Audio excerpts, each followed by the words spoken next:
welcome to Taste the Trend Tuesday. I'm real excited about what we have to offer for you today. I've been working on these recipes, I don't know, for maybe 6 months, not all the time in 6 months, but just really tweaking them and working with them and really trying to get them right. And what these recipes are is it's a bomb base garden party mini loaves. So we have 6 different mini loaves, and I'm going to share with you how you make them, how you make the base. I did make the base ahead of time because there's no way that we would run out of time in the hour. This is not a recipe that you want to come home from work at night and start at 7:30. This is something you do on a Saturday and maybe serve them for Sunday brunch or guests coming over. You can also make them now and serve them later. I know the last time when I tested the last recipe, I made them and I forgot about them in the fridge because I don't eat gluten, and I made them with the regular flour. King Arthur flour is what I use. And five to 7 days later, I got them out and I said, oh, I had a couple people here, and I said, why don't we taste these? So we did this little taste test, and literally they tasted like they were just baked the day before. Now, I took them from the fridge. So one tip that I want to give everyone, if you do any type of cake, especially a pound cake type recipe, you can brush it with simple syrup. You can make that on your own, or you can buy a small bottle of it, and that will keep your cakes good for up to 2 weeks. So it's really important to remember, number one, cakes have a lot of sugar in them, and sugar will keep them better for a longer time. But if your cakes are good, they don't stay in your house that long. I wasn't eating them because, of course, they were not gluten-free, and my husband's not really that into sweets. So it just turns out that we have a bomb base, and I want to talk to you a little bit about the base, some different things about the base. So this is what the base looks like when you mix it up, and I've divided it into 1 1/4 cups in 6 bowls.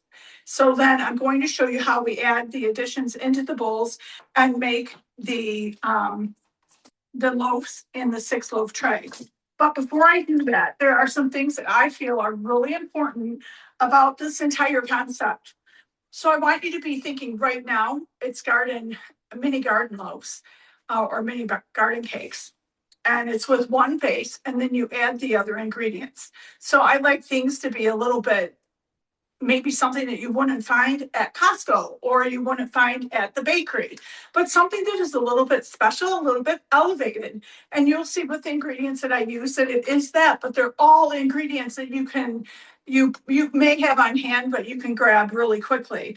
And many of the ingredients, the oils and the herbs, are either fresh or I've used our herb blend, especially the rosemary, basil, thyme. So we start with one reliable base. So there's a French recipe that is a lemon pound cake, and I was really inspired by that, and I've done that recipe. I've made it so many times. So I've kind of taken a jump off of that base and tweaked it to how I wanted it to be, so I could add many other ingredients and have it still taste fabulous. And you'll see that as we move forward. I want all of you to try to do this. There's nothing hard about doing this, but the prep does take time because you're putting together ingredients literally for 6 cakes, small. So maybe you just need 2 strawberries, but you need 2/3 of a cup of blueberries. You need lemon zest. I think I zested like 4 or 5 lemons today. So those things take not a long time, but there are several different components to it. So think about a Saturday or a Friday that you have time and you have guests coming. These are also cakes that you could make now and freeze and take them out anytime. They thaw very quickly because they're small. So there are a couple things that I did in this recipe that makes it really go over the top. And I believe that one of the things that I've done with this recipe that's really made it great, where the crumb was perfect on the recipe, on the mini cake loaves. And nothing was it wasn't gummy. It wasn't too dry. It wasn't too moist. It was honestly perfect. And when you make this, even the batter, which I was getting sick this afternoon from the batter because the first batter I made was not gluten-free. But I always want to taste the batter, at least taste it, because I want to make sure that it's right. So I taste the batter and then I taste a little bit of each one of them once I put the other ingredients in. I wanted to make sure that those ingredients were prominent just for the second time making them. And I wanted to make sure that if the batter tastes great, the cakes are going to taste even better. So let's start with what we did that made it so special. I used a mix of, instead of putting milk in, I put Greek yogurt, and I did a half a cup of Greek yogurt and a half a cup of Lavender. And that is a kefir, Middle Eastern. You can find it anywhere. It's really good for you. It's a little bit tangy, kind of like cream cheese, but it's much softer than cream cheese. This is the container for this. And I have found this is magic in a quiche, in a tart, in a cake, in muffins, cookies, anything that you're making. It is really, really great. And I like the combination of doing it with 100% Greek yogurt. And also this is actually a kefir, which it is cultured milk, and it does have the live and active probiotic cultures in it. And this is made with California milk. So thinking about that, it's only 1 cup when you combine both of them together, but what a difference it makes. The Greek yogurt is thick and protein rich, and it adds structure and strength to the batter, allowing it to support heavy add-ins like blueberry, cocoa powder, chopped nuts, jam, without collapsing and sinking. Have any of you ever made a cake and have it just collapse once you took it out of the oven? I know I have many times, but I never understood why. I thought it was because I opened the oven. I thought it was because maybe it was because of I set it down too fast and it hit the counter too hard. But the kefir, why that matters, it's a strained yogurt with a cream cheese-like richness, and it adds tenderness and silkiness to the crumb without excess liquid, creating a bakery-style mouthfeel. So that is really awesome to know. And once you know that secret and you start using that, it's amazing how much better your baked goods taste. And I don't know how many of you have been baking with me for a long time or know me very well, but I'm a much better cook than I am a baker. I'm not an expert. I'm not a chef. I just love to cook, and I happen to be a part of this company and run this company that we're all about cooking. But we're also not just about cooking. We're about supplying people with the right tools, because if you don't have the right tools, your baked goods may never taste exactly right, and it may take you so long that you don't want to do it. But why is the 50-50 blend of the Greek yogurt alone? Greek yogurt alone, why do you have to mix them? Alone, the Greek yogurt feels very firm, and the kefir alone will be too soft. So when you put those things together, it's almost like they communicate with one another. One holds the other one up. And together they create the base that is strong but tender, adaptable to 6 different flavors, which is amazing that I can put 6 different flavors, liquids, fruit, chocolate, zest, orange juice, put all those things in these. And they're moist longer and better for gifting too. So think about that. But also be thinking about not just summertime, but what about fall time, where you want to do your pumpkin mini loaf? And you can do that alongside a chocolate mint loaf, or you could do any other mini cakes or loaves, a banana loaf. But one builds a cake and the other finishes it. So just think about that. And that's really why that is so amazing. For the bond base, the bond base is 3, which the recipe is on the website. You can grab that, or Eric can give it to you in the chat. It's 3 2/3 cups of all-purpose flour. I like King Arthur, but whatever flour you like. And the second batch that I made, the one that I'm going to do with you right now, I've already done the bond base, but the second one I did it gluten-free because I want to see how that turns out. 3/4 teaspoon of baking powder, 1/3 of a teaspoon of baking soda, 3/4 teaspoon of fine sea salt, 3 1/4 cups of granulated sugar. And I use the pure cane sugar, and the granules of that sugar are a little bit coarse, more coarse than fine sugar, which would be caster sugar or the very fine sugar, or the regular granulated sugar, I think is actually the best one to use. But as you wish, you can use any sugar you like. And if you use the pure cane sugar, you use the same amount that you would for the regular granulated sugar. 3 1/4 cups. 1 1/4 cups, which is 2.5 sticks of unsalted butter, softened.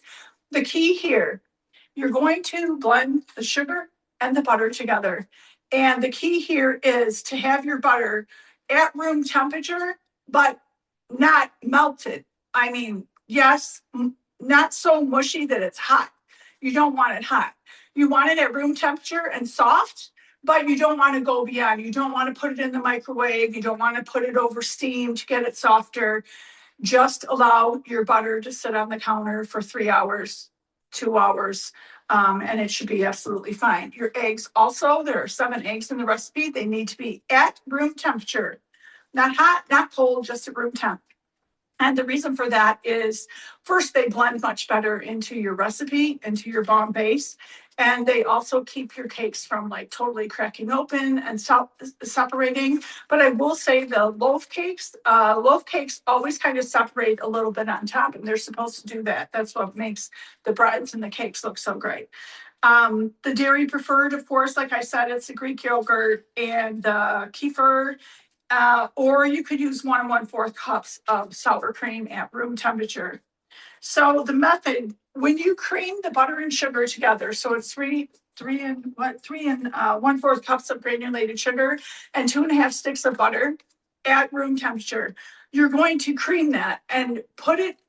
Don't do it with a hand mixer. I started with a hand mixer today, which I never use a hand mixer. But I said, everybody uses a hand mixer. I'm just going to get mine out. And when I was halfway done, I was like, I have like 2 or 3 more minutes, and this is a waste of my time. I could be getting something else done. So I have my mixer right here. So I just dumped everything in, but it's going to be 5 to 6 or even 7 minutes, depending on the temperature of your butter. And you want your dough to come to a very pale, lighter, fluffier texture. Well, which of course the dough's not going to be really light and full of texture because I use the pure cane sugar, which is a little bit heavy. So I just want to give you these tips so that you can literally put it on number 4, put your KitchenAid on number 4, and you can let it mix. Just go and scrape down the bowl if it needs it. But mine mixed up so beautifully when I put the eggs in.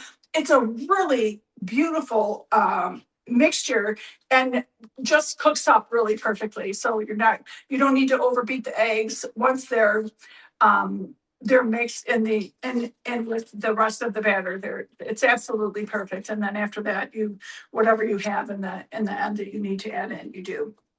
Okay, so let's do our first. I got these bowls, and our first cake is, I believe, the blueberry. Okay. It is lemon thyme blueberry blossom. And lemon thyme is so prominent right now. I have some, of course, growing on my deck. So, of course, I'm going to use that. And I love that. It tastes so good. It's so lemony. Even if I just smell it, it's so great.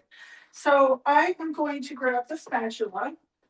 I have made my base and I divided it into 6 containers. And because I'm doing, this one is a gluten-free, I just switched the flour out to gluten-free flour because nothing had gluten in it. If you use gluten-free flour, the key to getting your gluten-free cakes to be good is to put it in the refrigerator for 30 to 35 minutes ahead. And I took these out, so they're really softening up right now. And if I didn't put them in the fridge, they might be a little bit, they're not really runny. It's a dense, very dense cake, like a pound cake. So that's how it's supposed to be.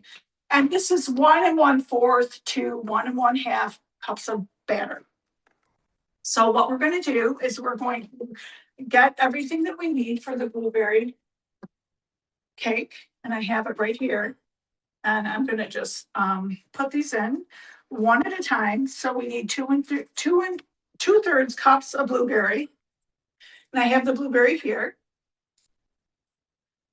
Eric, can you expand the screen because I can't really see. The first thing I'm going to do is, sorry,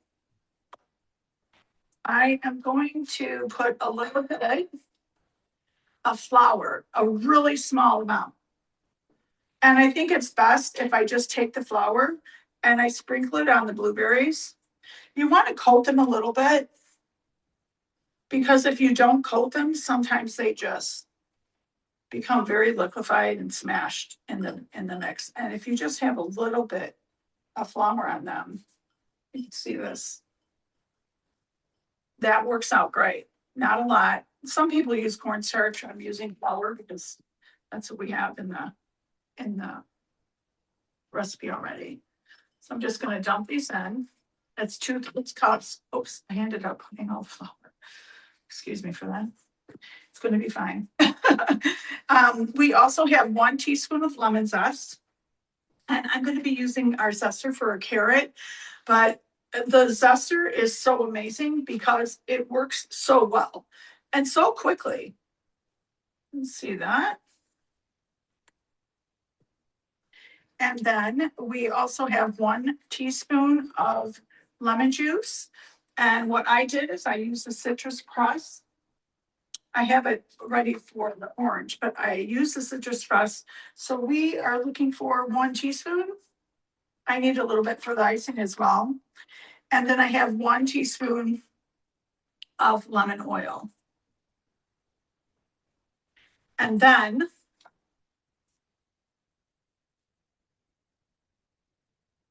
oh yeah, and then we have, you can use rosemary, basil, or thyme. What I do is I use both. I'm going to mix these up and you're just folding the berries in. This is nothing, the batter's already been mixed. And that little bit of flour is going to be eaten up by the juice from the blueberries, so don't worry about that. Very good. Then we want to make sure the zest is kind of mixed up there. Okay, so that looks pretty good. And then I'm going to take some of the lemon thyme. It's going to pull that off. This is so fine. It's like the finest thread ever. And I'm just going to put these in. I'll grab that with the spatula. The mini spatula is the best tool for this. I was using another spatula along with it. I was like, I gotta rinse that mini spatula off. I need that one. Then I'm going to put in a little bit of the rosemary, basil, thyme, and that is calling for 1 teaspoon. And I put a little bit of that thyme in already. I'm just going to put a little bit more of this. I don't want the big chunks. If you don't want the big chunks of the rosemary, basil, thyme, what I do is I pick up the big chunks with some of the small pieces of herbs and I just shake it and it always ends up perfect. Don't get bored with me here. These are going to taste so good. I've been so excited about these recipes because it's just such a great idea. It does take time to do the prep, but honestly, it is so worth it. So just remember when you're doing it, just don't do it on a day when you're in a rush because you know what? Your cakes deserve you to take the time and do it. And so do you because they're going to taste better. I always have my mini offset spatula with me. It's so great because I can use it to, level the dough, level the flour, and it just works really good. I used it also when I put the mixture in the small bowls. Make sure you use exactly 1 1/4 cups, and then if you have any leftover, you can just add that in. I'm going to put this in the sink. So we have the first one, that's the blueberry. And our second one is honey lavender garden. And the honey lavender garden is right here. Take one of these. bowls of the mix. So you can see I mixed all the dough, all of the batter together, and then I divided it. So it's very, very simple. Once you get the butter creamed and butter and sugar creamed, you're all set. That takes about 6 or 7 minutes. And make sure you take, if you're making it during the day, make sure you take your eggs out. It should be an hour or two ahead of time. Like maybe when you're having your coffee in the morning is a good idea. And so this one, it went too far ahead. 1 tablespoon of honey, which is here.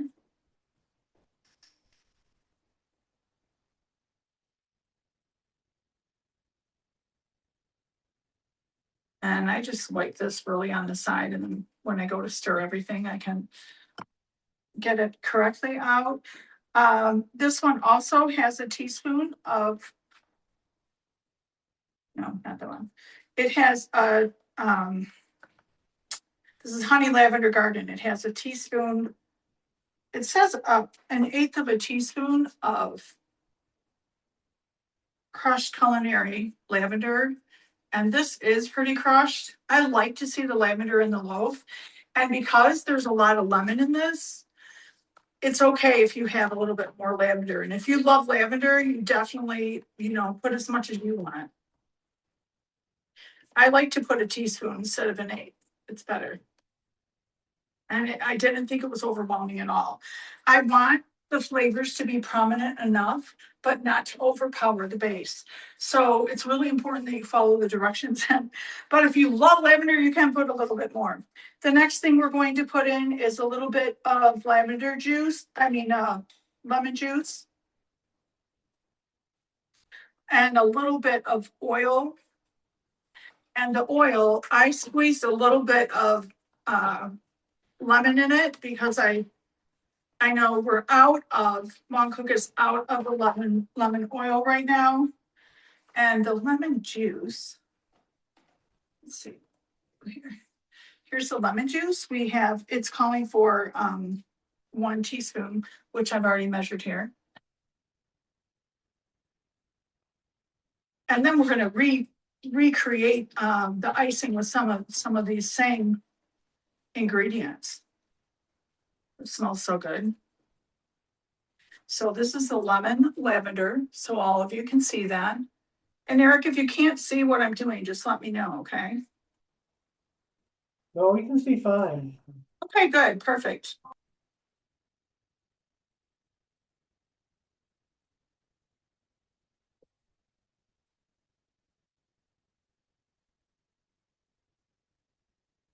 So you might be wondering, why does the blueberry have more in it than this one? Well, the reason that it has more in it is because those two-third cups of blueberries makes a much higher volume. But it's funny because the cakes still turn out almost the same size.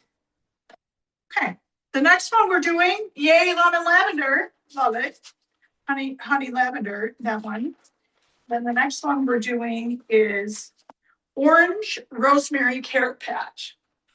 And I created this because everybody loves carrot cake. But carrot cake is pretty dense, and I would have to do a totally different base. I'd have to do different variations of carrot cake. So I said, why don't we, this is a garden mini loaf, so why don't we see what we can do with that? The first thing I want to do is there's just batter was in here. The citrus crust, amazing. I used it so many times today, and I've got an orange in here, and I need some orange juice. And you can see like how perfectly this is. But for these recipes, I've used the citrus crust for the orange, for lemon, also for strawberry. I made some strawberry juice. I'm going to show you how I did that once we're done with this, when we get to the strawberry. Okay, the next thing that it calls for is a grated carrot. So I'm going to take the carrot and I'm going to grate it. As soon as I know where I put the grater. Hello.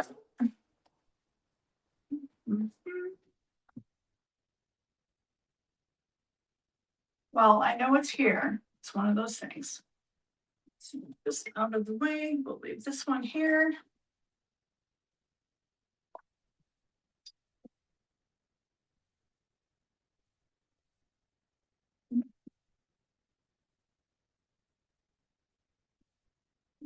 Container. Oh, this container.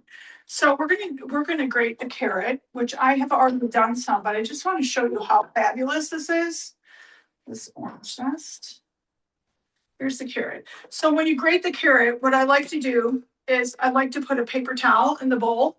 And the reason I do that is carrot has a lot of moisture and you don't want it to have too much moisture.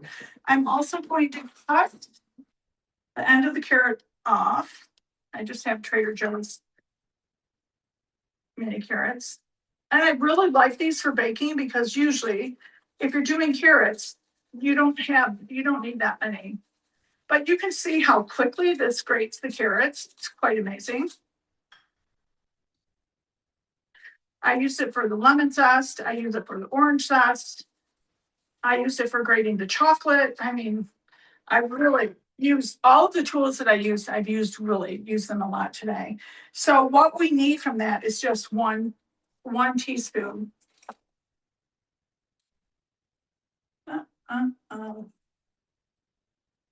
This is the half.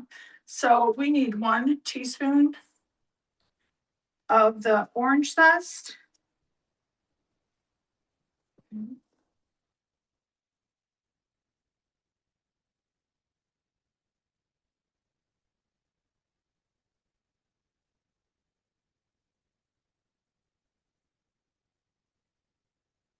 I like enough in there. And then we're also going to add the rosemary, basil, thyme herbs in there.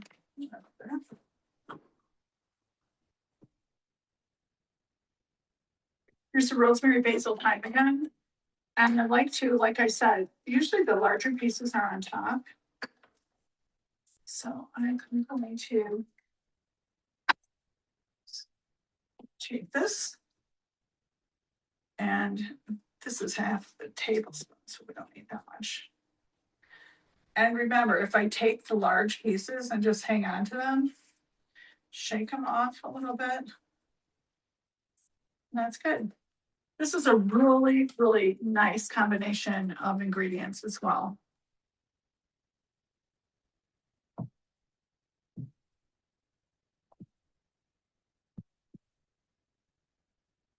And then in the glaze, I'm going to do the glaze once I put these in the oven. And I'd like to look at this and see, like, I feel like it needs a little more carrots. Grab from the bottom. And you want to make sure that you grate your carrots because you want them shaved. You don't want to bite into a chunk of carrot. This is perfect, just like this. So, and all of these, they don't come exactly the same size, but they're very, very close. Because depending on how much ingredients, like 2/3 cups of blueberries is not going to be the same as a couple teaspoons of grated carrots. So definitely want to remember that. And don't worry, they all turn out perfect. So you don't need to worry. I've already made all the mistakes and fixed them just for you. So how many of you have ever made like a bunch of cakes at one time in a pan like this that, oh, I didn't put in the orange juice. And what I do if that happens, I'm just going to mix this in the mold, which I do not like to do, but I realized I didn't put that in. A little bit more liquefied.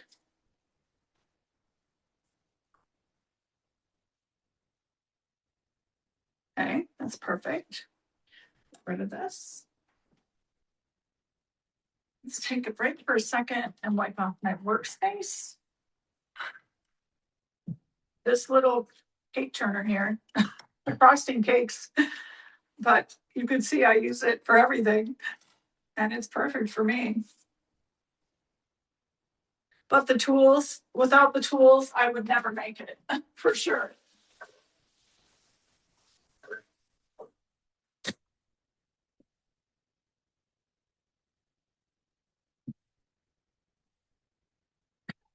The next one that we're going to do, are you with me, right? Next one is strawberry basil picnic. Oh my goodness, this is my favorite one of all of them. So we have our base, which is right here. And in addition to our base, we have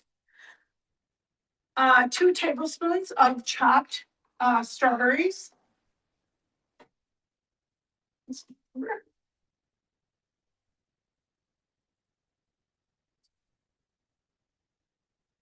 Move this one back here. This one here. And this is a strawberry juice, which we're going to use that when we do the frosting. That is the icing, it's the icing glaze. So I like to cut my strawberries like this. I think they're perfect. So I don't want to put too many in. I don't want them to get too mushy. I'm just that's about the right amount. But I want to be able to see them in the loaf when it's baked. I don't want to put in 3 or 4. So I usually do about 2 strawberries. And then depending on how big they are, but I chop them in like quarters and then half again. There are some areas where I don't see any strawberries. I might put a couple more in. This is the only thing that I would say that you can pretty much make a variation. You don't want to go crazy with it because remember the liquid content and the dry content is already measured. So you don't want to just dump a bunch in there and then they get hot, they cook and they liquefy, and then there goes your cake. You want it to be standing up and be real good. So the next thing that we're going to put in is the basil, and we have the basil right here. And I do about 3 pieces of basil, and I roll them to make a chiffonade. And so that they're thin enough, I just cut thin all the way down, and I just cut them right into the batter. If you have never had strawberries and basil, this summer's the time. It is so good, so refreshing. And I mean, what doesn't taste good with basil? Everything tastes good with basil, but this combination is really very special. If you wanted it smaller, you can also cut this down the center and then do your chiffonade. I like it like this. I don't want to butcher it too much. I just want to cut it so that it releases those oils and aroma and taste and just makes for a really beautiful combination of flavor. The next thing that we're going to put in there is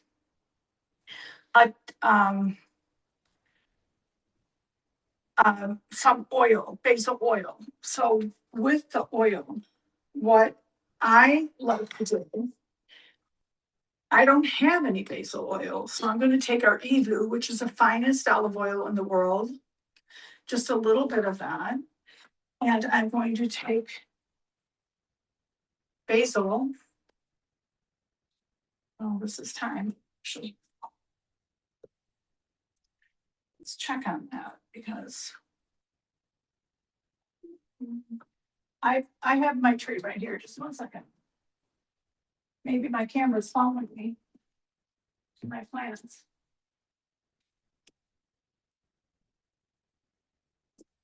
Okay, these are really nice and fresh. I cannot wait. And Friday I get to put all the plants outside. That's really exciting. So I put a little bit of basil in there. I mean, a little bit of oil in there. This smells so fabulous. So what I'm going to do here is I'm going to cut this also down the middle.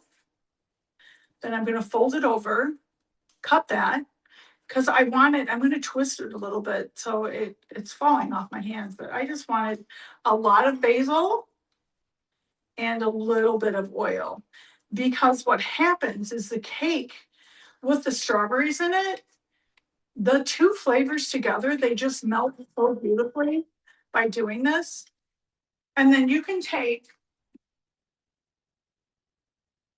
if you have a vessel, take it, right? Mention you can roll about a half a teaspoon of oil. It smells so good. And you can see it's perfectly thin like that. Let's see here. Let's use this knife.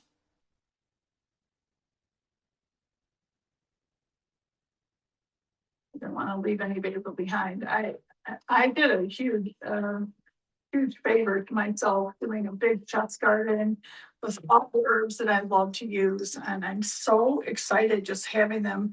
I always have like basil and thyme, just the regular ones, but I did this big rosemary and the lemon thyme, some sage, just lavender, and just really like mixing up the chef's garden a little bit. And it's going to be so nice sitting on my deck because you're going to be smelling everything that you love to cook with. And you know me, I love to cook, so it's a perfect combination. Okay, let's see what else we have here. So if you don't have lemon oil, you don't have basil oil, just use the flavor from the real fresh item, fresh basil or fresh lemon. If it's lime, you can do the same thing. It's just such a good thing. And if I'm doing lime oil, I'd also put a little bit of zest in it because I found the lime zest tastes better than all of that lime juice can be a little bit, sometimes a little bit bitter. You get a lime that's not that good or not that juicy. Maybe it's not in season. So you want to really pay attention to that. So that's it for this. And then the rest of the flavors are going to come with the icing. So this one is, oh, you know what? I'm sorry. We didn't put we have some balsamic. You can use raspberry or strawberry. It doesn't matter. You just know that balsamic is in this. And we're out of the strawberry balsamic right now, but you can also put a little bit balsamic in the strawberry juice, and that will be really, really good. So this is number 4. Hopefully you're getting some good ideas of different things that you can make and be thinking about your recipes and what kind of additions you'd like to make. And if you don't have an idea of what you'd like to do, just use mine. That's why we're here. We're here to help make life a little bit, make your cooking a little upscale without giving you an incredible amount of work. I always do this because I want to make sure that everything like is in the corners of the mold. I mean, it does even out, and I do tap this before I bake it as well. Okay, the next one we're doing is pistachio. Now, pistachio doesn't have, I wanted to show you how to do the strawberry juice because we're going to use strawberry juice for the icing. I generally don't do icing on anything. I mean, on a carrot cake, yes. Buttercream, yes. I wouldn't normally do it on these cakes. I would eat them without it. So you just put the strawberries in here the same way that you do an orange or a lemon. Oops. There's a lot of juice in this second strawberry. The first one had hardly any. That's so funny. Then you could use the rest of the strawberry if you do smoothies or you want that flavor for something. You can also blend this and put it in a with a balsamic and an oil as a dressing. Would be really good too. But me, I'm just gonna leave it in the sink and throw it up. Because I took all the good stuff out, and that's the juice of it. So that beautiful strawberry. So that citrus press is really definitely an important tool and a tool that I just use for so many things. Things that you wouldn't think of making strawberry juice, but if you want something to taste good, you can use just these things that you always have at home, just use them a different way. And I think that having a versatile kitchen is probably one of the most important things that you can do. And that is because you will start thinking of ingredients differently. You'll start thinking that, oh, maybe I could do this, maybe I could do that. And it's That's how you become a really good cook and a really great baker, is by combining different things together. Pistachio. This is pistachio rose garden. So we have rose water, classic Evu, and a tablespoon, 2 tablespoons of ground pistachios, which I have already done. Yeah, right here. So first we're going to do the pistachios, and we're going to save a little bit of them for our, this is 1/2 of a tablespoon. So I also baked, so that's actually 1 tablespoon. I baked with the I sprinkle pistachios like this on top as well. And it depends on you. Do you want your pistachios ground? Do you want them large? Do you want them small? How would you actually like them? And be thinking about how you want them and what you're going to do. If you like a lot of pistachios, put more.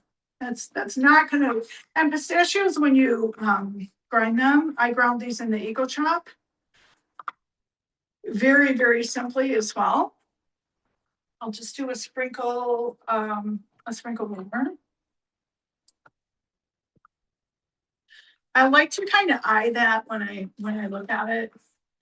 But you can make the plain base and add the little bit of oil and what you need, and then just put the pistachios on top. But I like them throughout, but I don't want big chunks. I just want it to be smooth. I want it to enhance the flavor of the cake, but it's not going to be the flavor. It's not just going to taste like pistachio. Oh, darn. Okay, so we've got the oil there. Mix that up. Because remember, the oils help when you add something dry, you're adding something wet as well. And then a little bit of the rose water.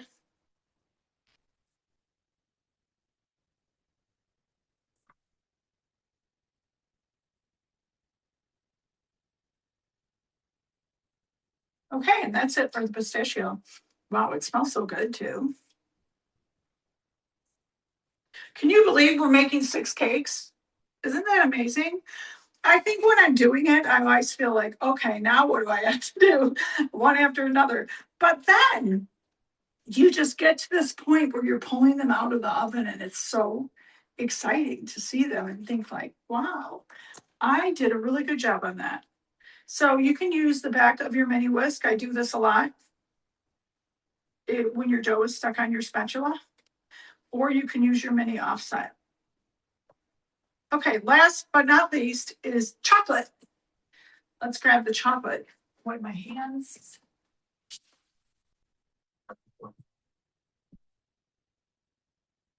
Okay, for the chocolate, very excited about the chocolate as well. The chocolate is very, very simple, and can't wait to taste it actually. My granddaughter Ivana is obsessed with everything chocolate, and I'm sure that it's going to go straight to her house. I'm positive. If she's watching, Ivana, don't worry. No one's going to save the cake for you.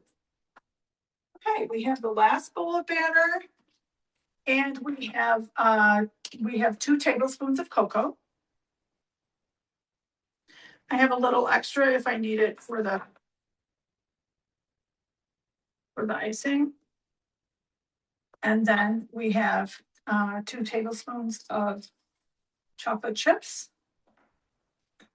We have 1 to 2 tablespoons of milk. I'm going to put half. And then we also have, what is the correct measurement on this?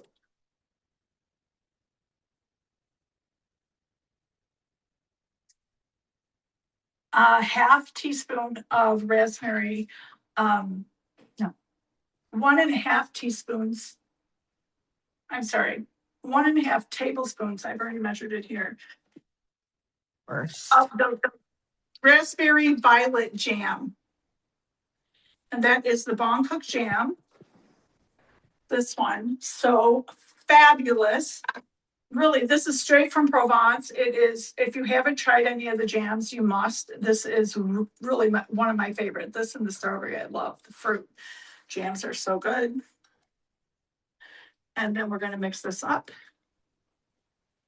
And we're gonna see with the cocoa, if, if we need anything else here. Remember that if I'm putting the cocoa in there, I must put something sweet because we don't want our cake to taste bitter. And that's why I wanted to put the raspberry violet jam and raspberry. We already know raspberry and chocolate go so well together.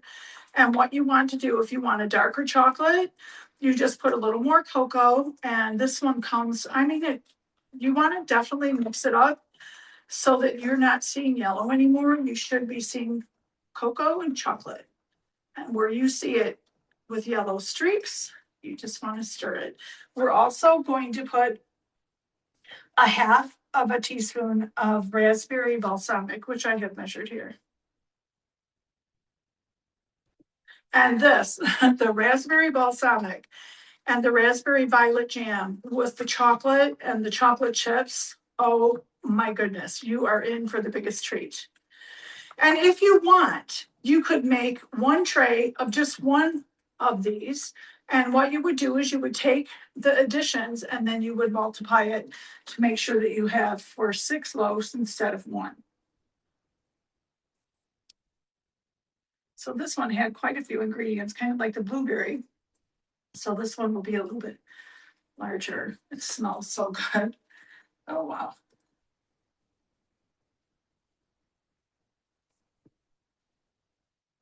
And once again, I'm going to take my whisk. Let's get this out of here.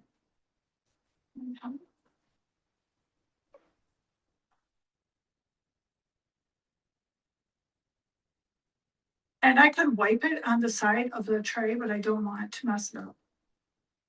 I want the cakes to stay like how they're supposed to be.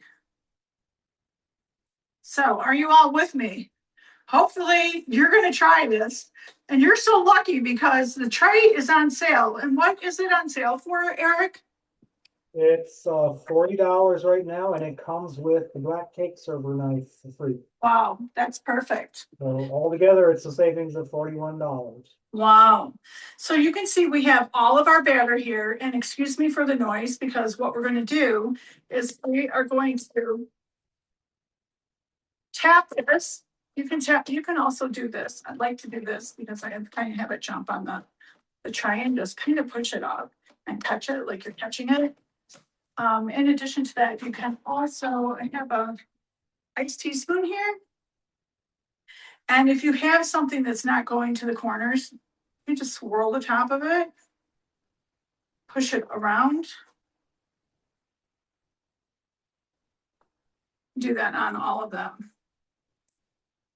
If they look fine, leave them. The ones that have the fruit in them are, you don't want the fruit all banked on one side. You want it kind of even. You can also, you have a piece of basil and a carrot. Okay. It would still taste good, believe me. I could eat basil on anything. My granddaughter Ivana, she comes and eats right from the plant. She loves basil. I got her tasting chives, rosemary. She's like, yeah, this is good, but basil is the best.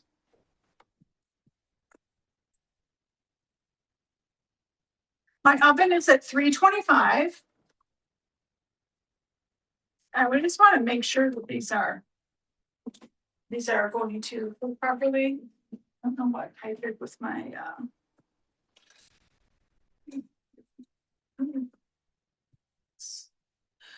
I need the mini spatula, but I think I did it in the sink. I think this looks good. It's all going to even out. This cooks for anywhere from 45 to 55 minutes. But today when I did mine, this one is gluten-free, so I'm going to have to check. After 15 minutes, I always turn it, and I turn it in every 15 minutes, I just rotate it around because the backs sometimes in my oven are going to cook more, but make sure you rotate it around, leave it, cook it on the middle shelf, not the top, not the bottom, but just in between. And I cooked mine I set the timer for 45 minutes, then I set it for 10 more minutes. It was at 55, and I could see I didn't feel like the blueberry was quite done. But the other ones could cook a little bit more too. I left it in for 10 more minutes, but what I did is I took the Bonmat and I placed it on top because I didn't want anything to burn, and it worked perfectly. This is the best lid you'll ever have for cakes. Nothing sticks to it. So my oven is already ready at 325. So we're putting those in, and I know you're dying to see, like, oh, how do they come out? Well, I'm going to show you because the ones I made earlier today, I have ready to make the icing with. And let's see. We have these right here. Look how gorgeous they are. 6 loaves. So I'm going to show you each one how they look. I took them out a little bit warm. I want to make sure they're not sticking to this tray. I had to unmold them because I need to use the tray again. But look at that. A beautiful blueberry loaf. Then we also have a beautiful chocolate loaf. It smells so good. This one is the, which one is, sometimes when they cook. Oh, I think this one, let me see. This one is a strawberry loaf. I see some strawberry right here. And I see the basil. Beautiful.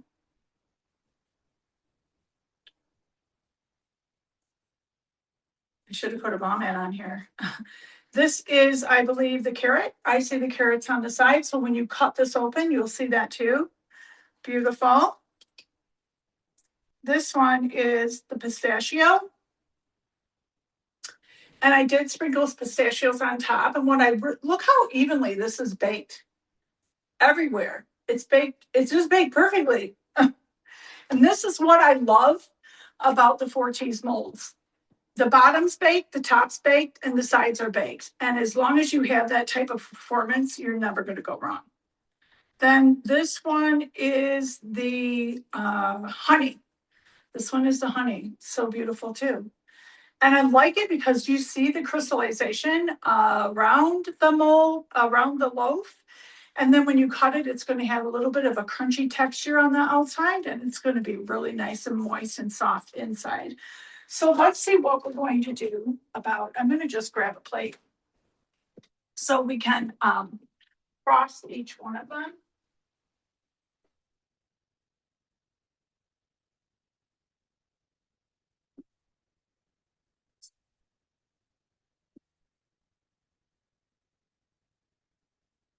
Okay, I've got 1 plate to frost and 1 plate for serving.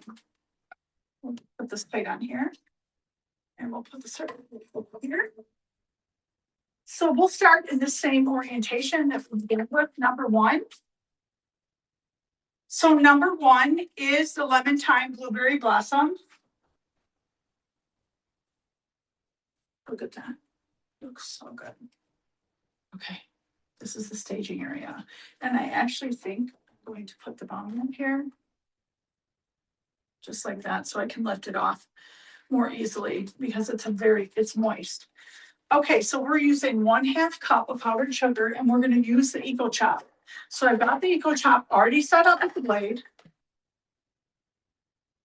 And we need 1/2 cup of powdered sugar, 1 to 2 teaspoons of lemon juice, and 1/2 teaspoon of lemon oil. Which one is done?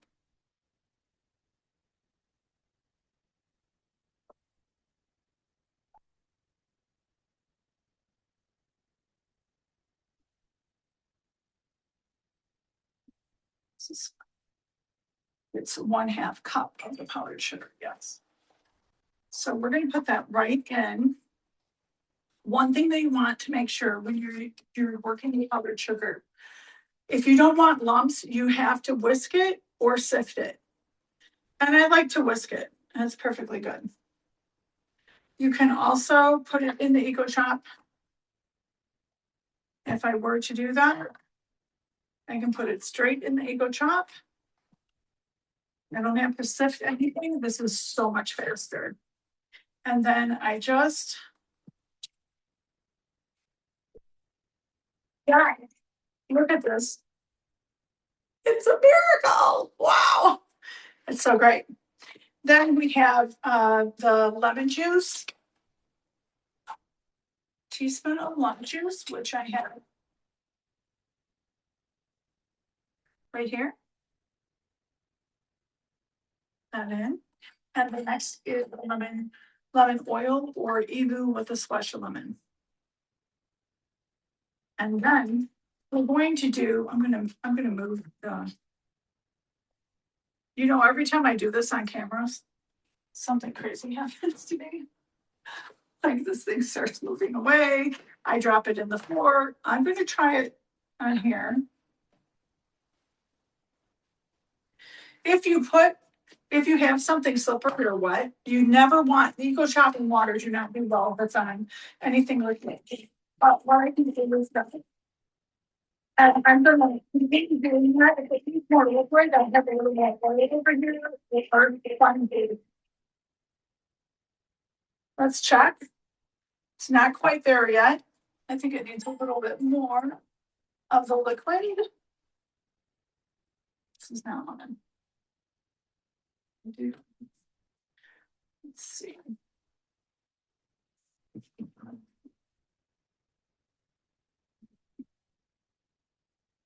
I'm just gonna put a little bit of the lemon juice in because I can see that it's like needs a little. You have to have the liquid with it. It becomes creamy. So it's starting to become creamy, but what I'm going to do is just like I would do in my mixer, I'm going to mix it up a little bit.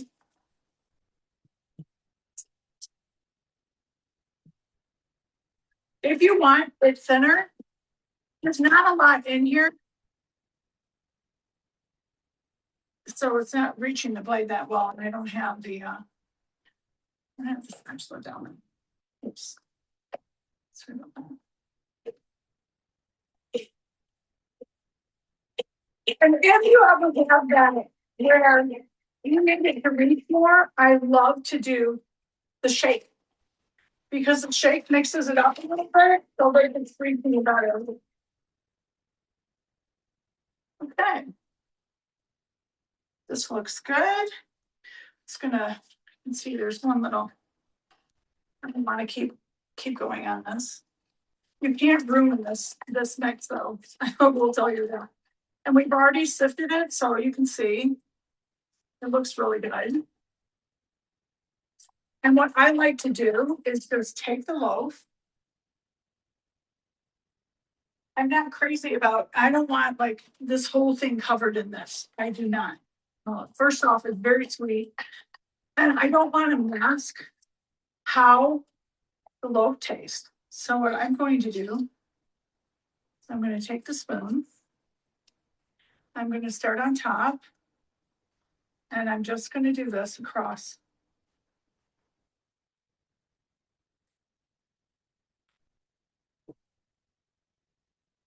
And if you like a lot of this icing, you can do more. But it's not what I. Just nice like that. And then we're going to take a few of the blueberries. Remember that if you put blueberries on it and you're not eating it right away, you should remove them. So there you have it. 1 down and 5 to go. Looks so good. Who doesn't want a piece of that? Okay, the next one that we're going to do is the honey lavender garden. That's fine. The one with that's pistachio.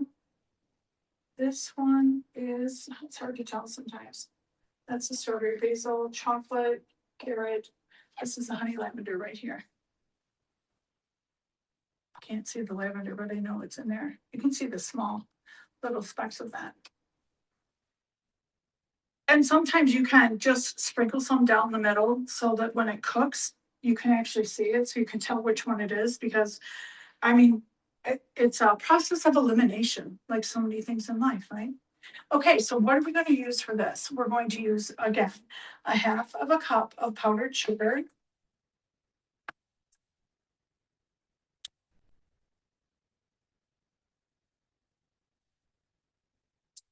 Sorry, I need to turn the page here. So it's a half of a cup of, oh, actually this one we use 2 tablespoons of the powdered sugar instead of a half a cup. Can have that in one of these. Or the 2 tablespoons instead of the 1.5 cups.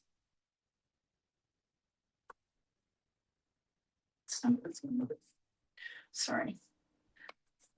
Have a. Here we go. 2 tablespoons of the powdered sugar. And we're going to take this eagle chop here.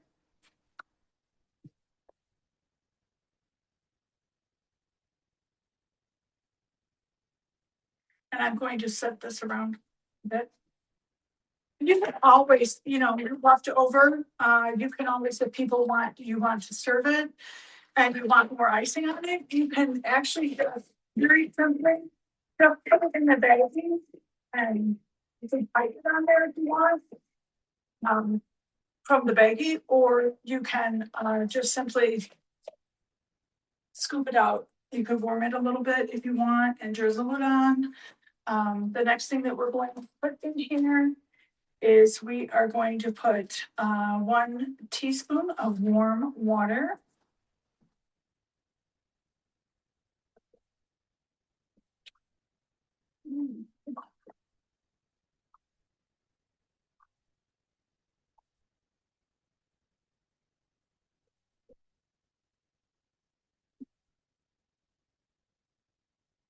Pretty good measure of that. So we'll put in that warm water. The next thing we add is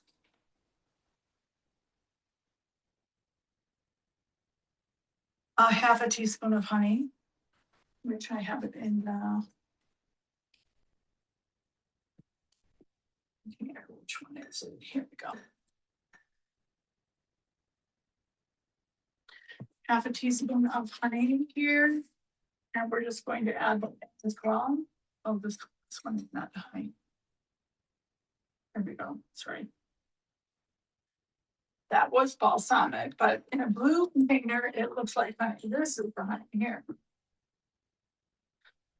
So mixing the powdered sugar and the honey gives it a really wonderful flavor.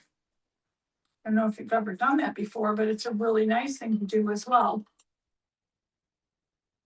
So remember that we're just carrying on that whole process of creating flavor.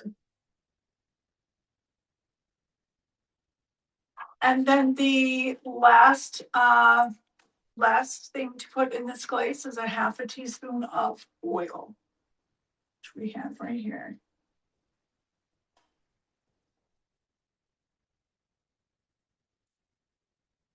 We'll do this on the counter.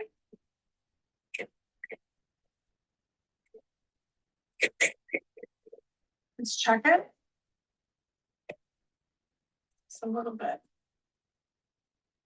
Because this doesn't have a lot of the powdered sugar. I'm gonna just shake it up for a minute.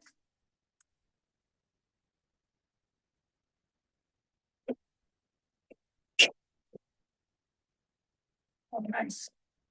Has a lot of water, seems like water. I don't know if this seems more like a simple serve with honey, which is really, you won't see it as much like you do the first frosting, but it's gonna taste really good. This is also a really great preservative for your cake, like I said about the simple serve. You can put a speck more of the powdered sugar because I don't want it to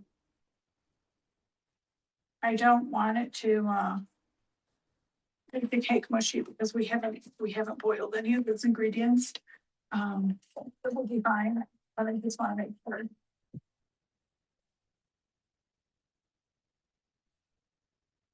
So this is the lavender. So what we're gonna do with this one, always use the mini whisk if you're not getting the, if it's not like reaching all the way across the bottom.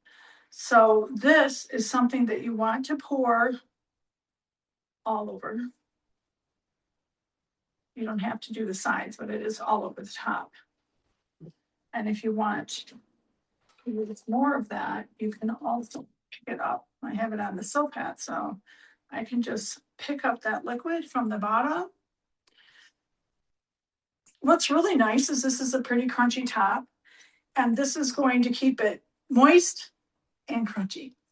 It's perfect. Then what we're going to do is we're going to take the lavender and we're going to place it right down the middle. And there you go. Another beautiful creation for your garden party. Do you know garden parties are like an up and coming thing?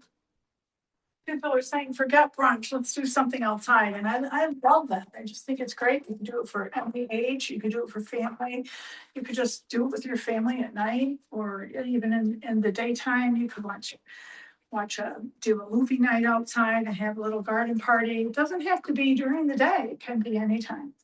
So the next one we're going to do is orange, and this is a half a cup of powdered sugar, 1 to 2 teaspoons of orange juice, and pinch of orange zest. So here's our orange zest right here. We're just going to put this in the same bowl. It'll be fine. It's a little more than a pinch, but it's okay. And then 1/2 cup of powdered sugar. And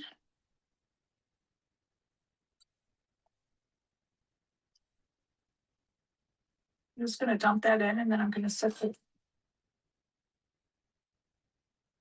Gonna come perfect. I realize we're over time and I'm sorry, but I really want to finish. I really want to finish these loaves for you. So you can see this just came across perfectly. Then we have the orange juice right here that I've squeezed with the citrus press.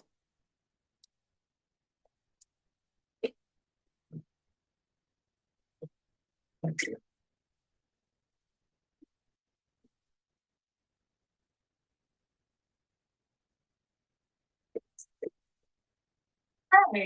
And it's good idea just to finish these off with the whisk, because it gives you like just a lot more control. And you can see like this is looking really good. And as you mix it,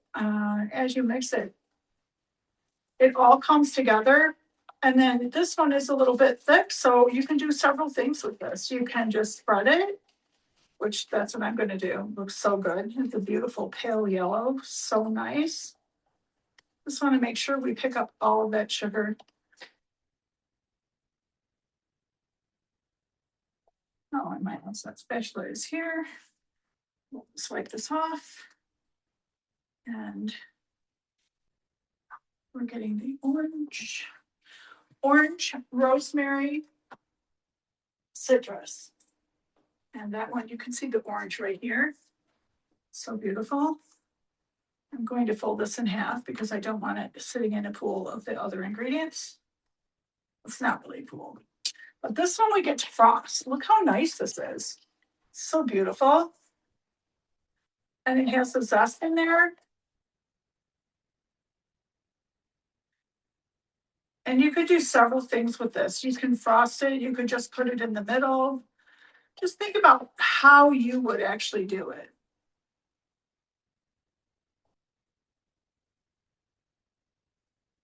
So pretty, and it looks so much like spring and summer. You can wipe it down so it goes down the sides. What's nice too is you can't ruin the tops of these cakes because first off, they've been baked and cooled. You do want to unmold your cakes within 10 minutes of taking them out of the oven. Works perfectly. Our old molds, you used to have to wait a long time.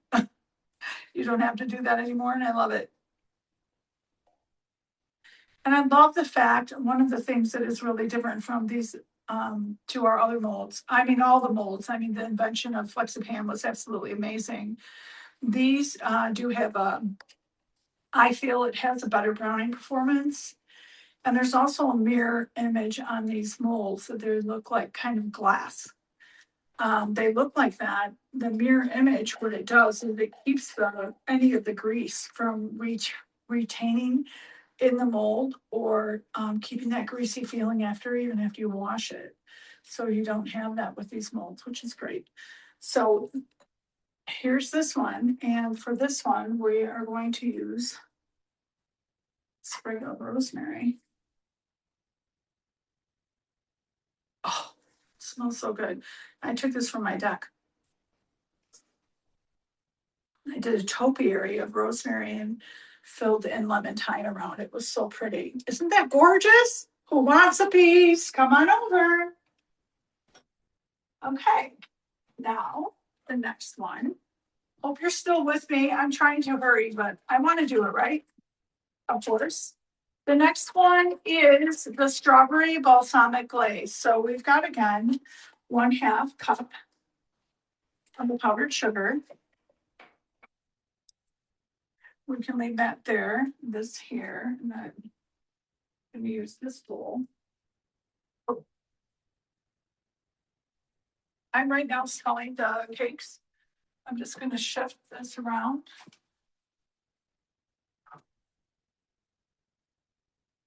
I think it's around 20 minutes. Forgot to set the timer.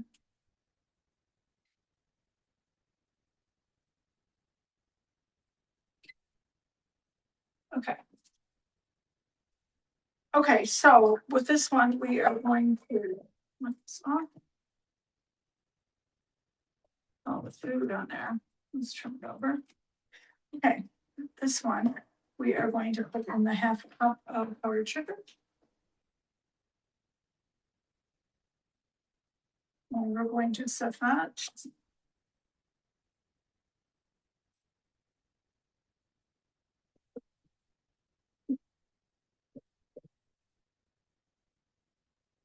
Oh, I love it. Much better than getting out the sifter, right? The next thing that we're going to put in there is 1/2 of a teaspoon of the strawberry balsamic. And I am actually going to use, this is actually strawberry balsamic here. No, it's raspberry. I'm going to use raspberry. But remember, if you want strawberry, you can take the traditional balsamic and you can put some raspberry juice in it, which we're putting 1 teaspoon of the raspberry juice here, which will offset the raspberry flavor and give it strawberry. Okay. And the other ingredients we have is, if we wanted some basil oil, but I put enough basil in the cake. I think we're full without it because we will garnish it with basil and strawberry.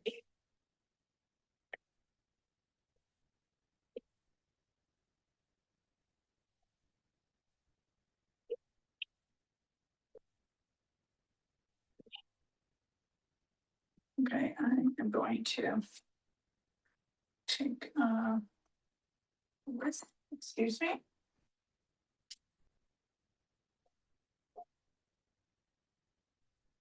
And remember, if you don't want to do all 6, do 1. You're fine. And you just add, it's just multiplication on that. This turned pink. Looks so nice.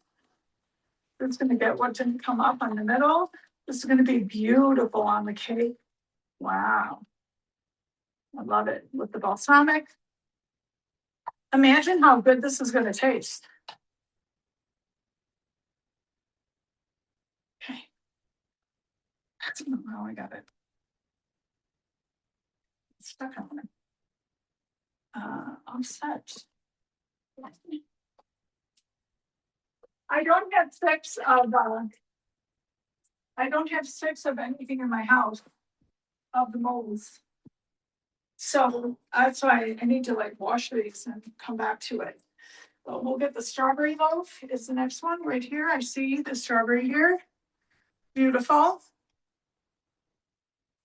And the basil, you can see that on the side, so nice. This is beautiful. Look at this. How nice is this gonna look when I put the strawberries on it? Okay, I'm gonna let this one like drip down the sides. If any of you are from out of town, it's okay.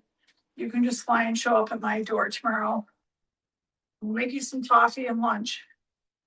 And we'll talk about these great recipes. I'd love to have you.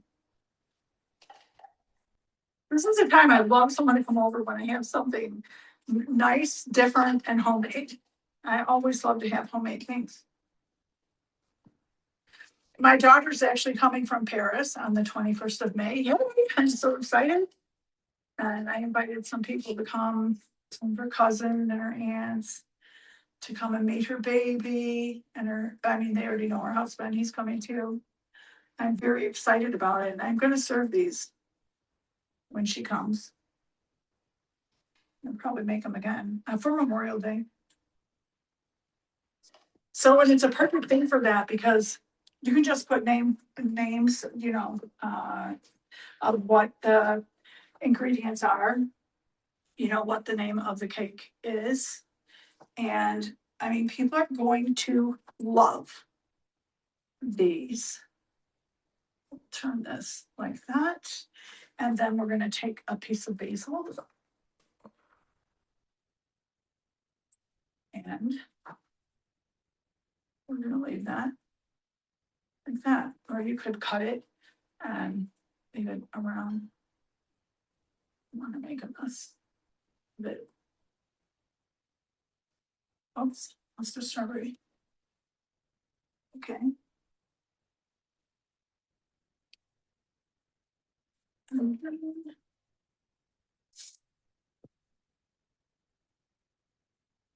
there we go. You could also think it will look good if we do chop a little bit of this basil and put it on just for color on top of that little pink. Scissors. So you can just lay it on here. You can cut them smaller. There we go. And here you have your gorgeous strawberry basil picnic loaf. Lovely. Look at the side. Looks so good. Okay, we're going to put this one on the plate. My husband will be so happy about this. Even though he doesn't eat very many sweets. I think he'll be eating these. They're different. The next one is the pistachio rose garden. Very, very simple. And we have the pistachio here. And it is 1/2 cup of the powdered sugar. We need another powdered sugar, which is okay.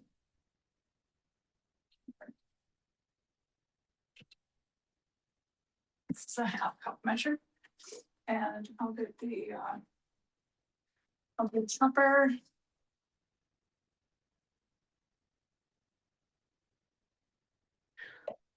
Bring up this a little bit. Okay, then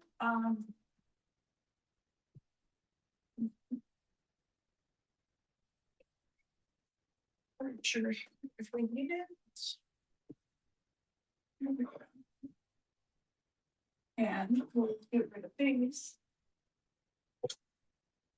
Sometimes when you have everything like in front of you like this, you see nothing. I have to move. I cannot answer.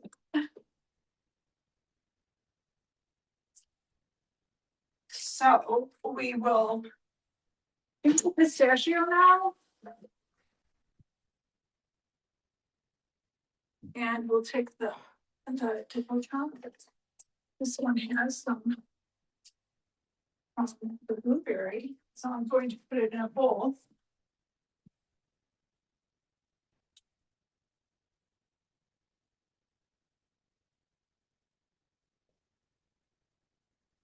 you probably think like when you're first doing this, you think like, oh, I don't need that.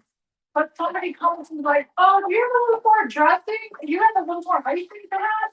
Some people are real icing lovers. I know one of them. His name is Gianni Babuto.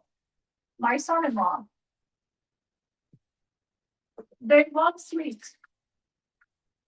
I can't say I blame them. I love sweets too. I don't think the one's race eating dessert every night. But I mean, we definitely have dessert. Don't get me wrong. This wasn't as soon as we got done with dinner that we were thinking about what's for dessert. But sometimes that happens. And I feel like that it's not what you eat, it's eating in moderation, and it's also eating good ingredients. And there's nothing better than that. Good ingredients are the most important thing that you put in your body. We've got the half a cup of powdered sugar here. Top line.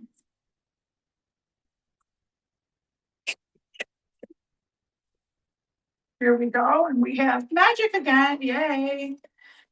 Then the other ingredients that we're putting in here is a little bit of the rose water, which I've got right here.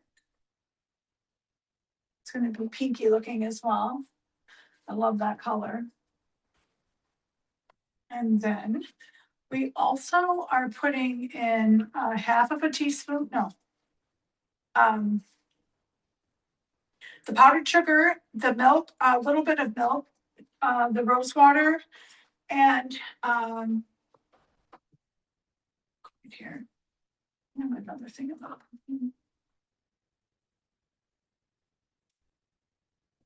Okay. Let's.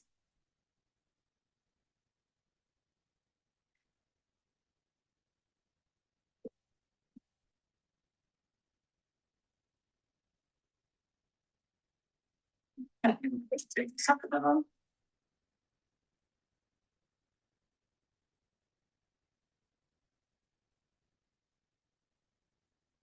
Oh, this is so pretty.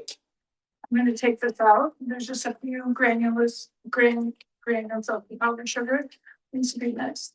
If I would have filled this container, the body of the Eco Top up halfway, and then added this, if I was making it for all of them, it would blend all of it perfectly, but it leaves a little bit because there's not very much in here, but look how simple it is to make. My goodness. Okay, are we ready? This is for the pistachio.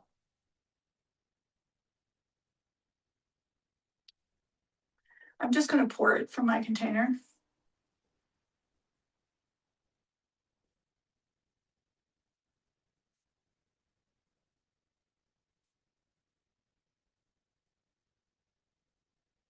The whole idea of making this at home is making it how you make it. And it's not about perfection, it's just about doing something great. Then I saved some of the pistachios. And remember, actually, when I baked this, I baked some of the pistachios on top.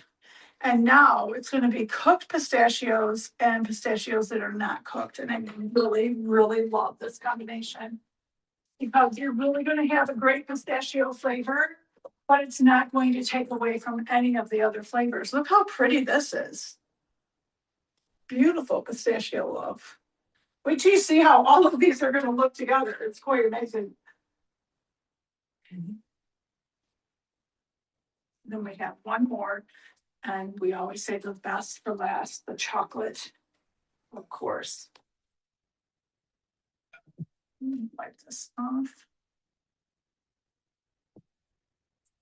Actually, I'm going to rinse it fast.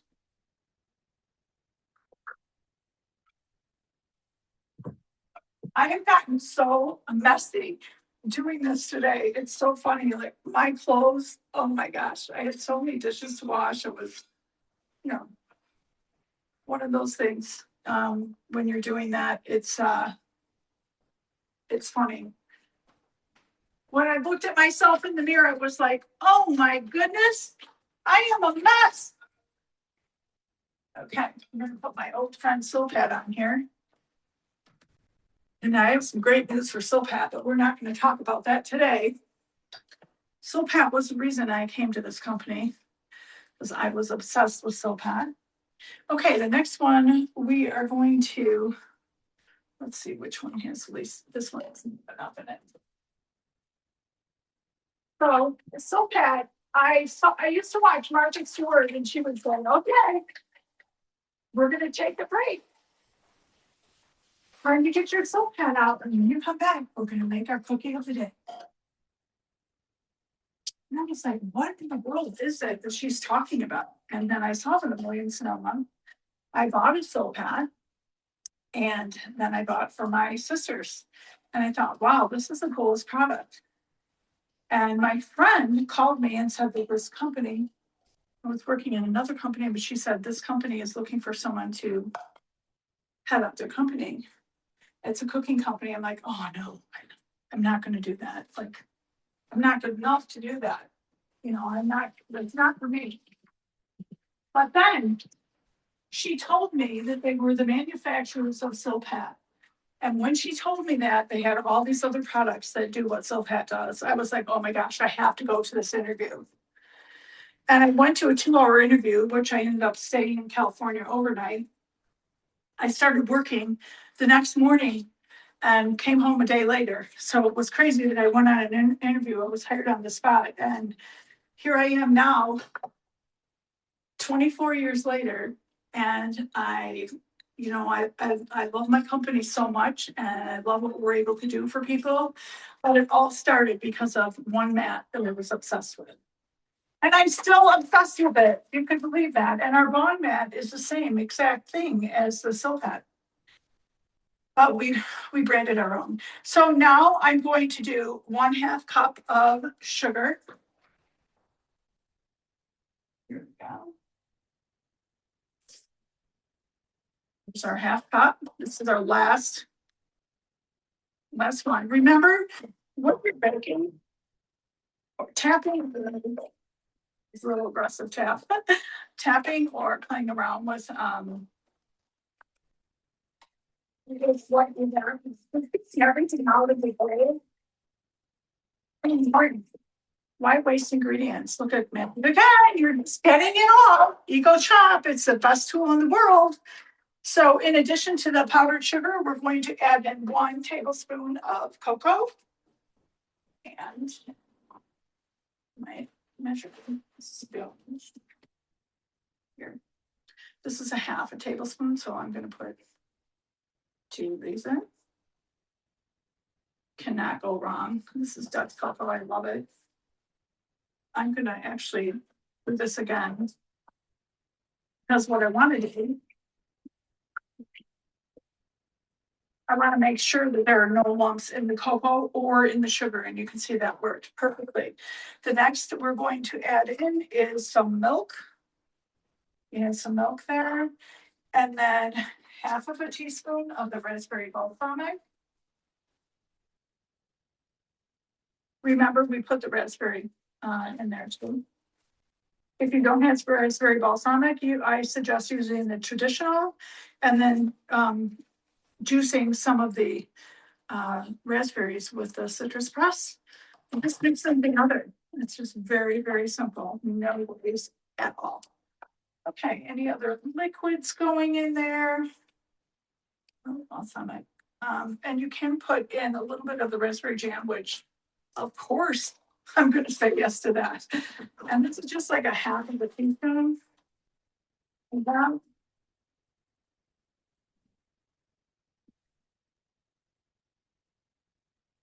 is a 1/4.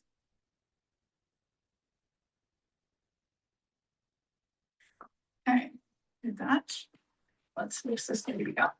I'm going to take it off of the turntable.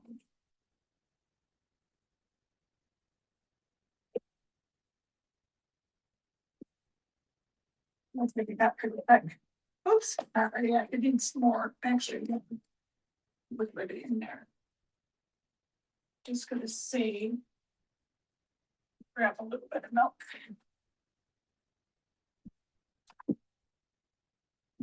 think I need a little bit more milk. A little bit goes a long way when you're making frosting or icing. This is actually icing.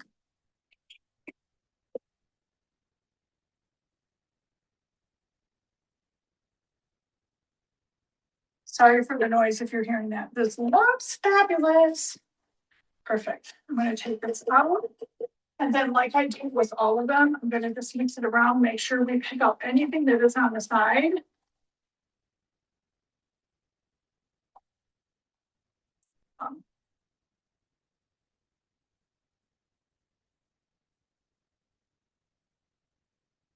It's not that good. That's good. So I'm going to take one of these spoons and I'm going to drizzle it on with a spoon.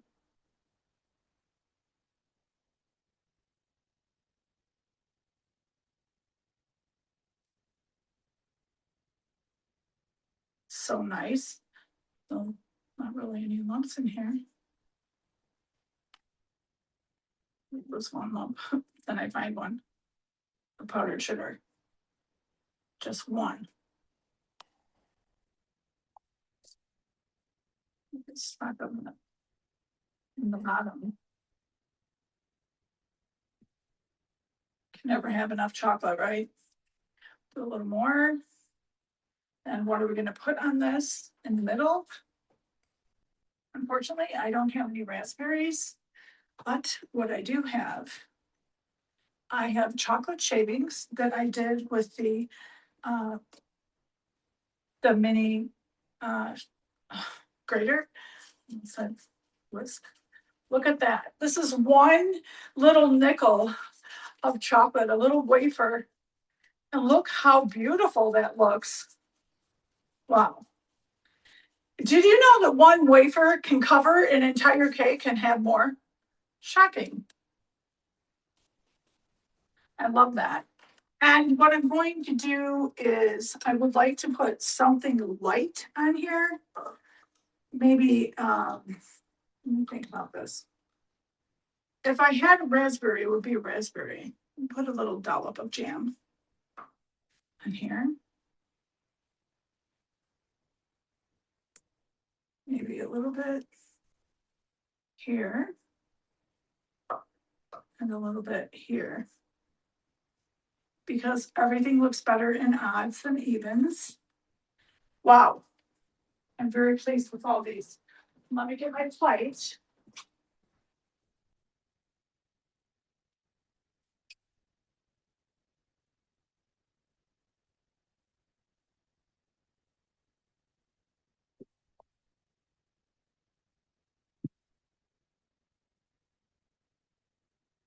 So let's move this one. I'm so glad that I did this because I have been very excited about doing this. And I just knew that it would probably turn out perfectly. And I know it took time. It wasn't something I did in 5 minutes. But I am excited about the way this turned out. Just look at this. I'll wipe the side of the plate to make sure that it's correct.